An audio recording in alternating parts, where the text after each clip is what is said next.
Hello guys, once again it's Matt and today we have another video. Thank you all the members of the Patreons. Make sure to subscribe and let's get into it, guys. So the latest data mine made by Ajude, I will leave it in the description.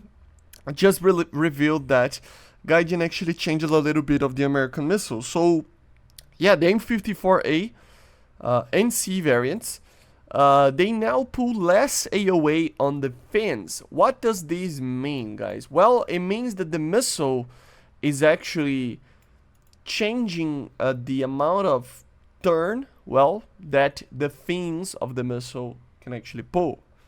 It's a nerf, okay? At the end of the day, yes, technically you will have more energy, technically, but the thing is that it's not like if the M54 needs any more energy, right? It already has plenty of energy, so it basically will turn up as a nerf on the turning capability of the missile. Of course, G limits exist, but the ability to change direction and actually try to pull and maintain that max G is often due to the fin AOA together with other things like, for example, speed and the amount of weight that the missile has, everything like that, right? So this is a big factor for a nerf on the M54. We are going to try to test it out to see if we can actually feel it, but I don't think it is going to be like a direct thing that you can actually see. It's just that you will feel that you will get less kills, especially if a target changes direction just before the missile hits. That will be a big change. And then the AIM-7s. This is an interesting one actually. AIM-7F and M, guidance, radar seeker, receiver, range max 60 to 45 kilometers. The weird part is that this thing was already kind of added, right? I don't know if this is like in the stat card of the missile. Let me check. No, lock range is another thing. So I don't know. I really don't know what this means. Like if it's like you could fire the missile from above 45 kilometers, but then it wouldn't actually, or 40 in the case of the F, right? But it wouldn't like show to the player, but it would track or something like that. So I don't know what exactly that means, but it's just because it was already 45 kilometers. You can already just fire AIM-7s at 45 kilometers. That's the main problem with the AIM-7. They say that in real life, the actual seeker, which is a good thing actually in this case, of the R27, for example, had a lower range. As you can see, lock range 25 kilometers. So the seeker range of the R27 was actually lowered. But the thing is that you used INS with the data link to actually make sure it can actually be fired from like longer ranges, right? Basically being infinite as long as it has a data link with the aircraft.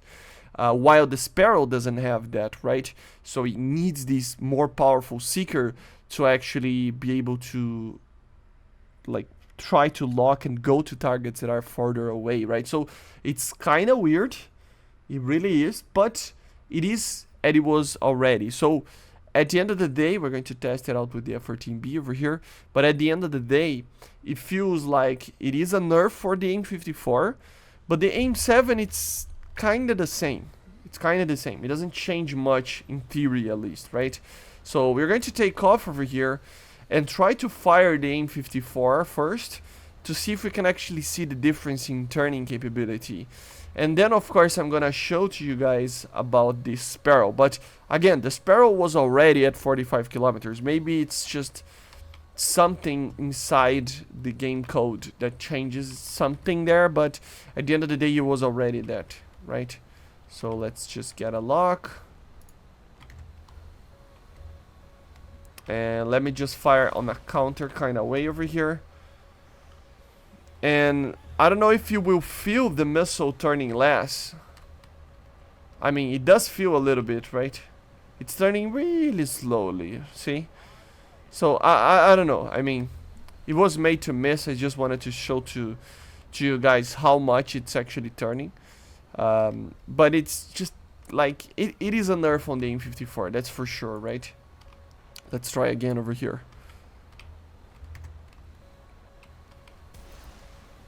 Let's see.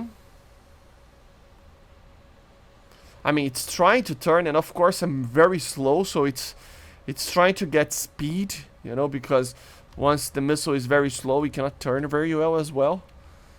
It is turning, but it feels like it is a little bit more sluggish. So definitely it is a nerf for the M54, which is kind of sad. It was kind of a reliable missile, to be honest.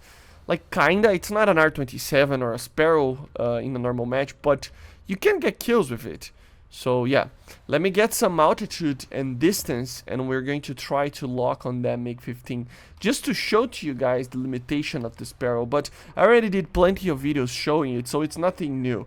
It's just that it's going to be limited to 45 kilometers, just like in real life, just like it was already. That's the odd part. The data mine is there, but it was already kind of limited to that, right? So let me get some altitude, some speed, and we're going to try to get away from it to test it out.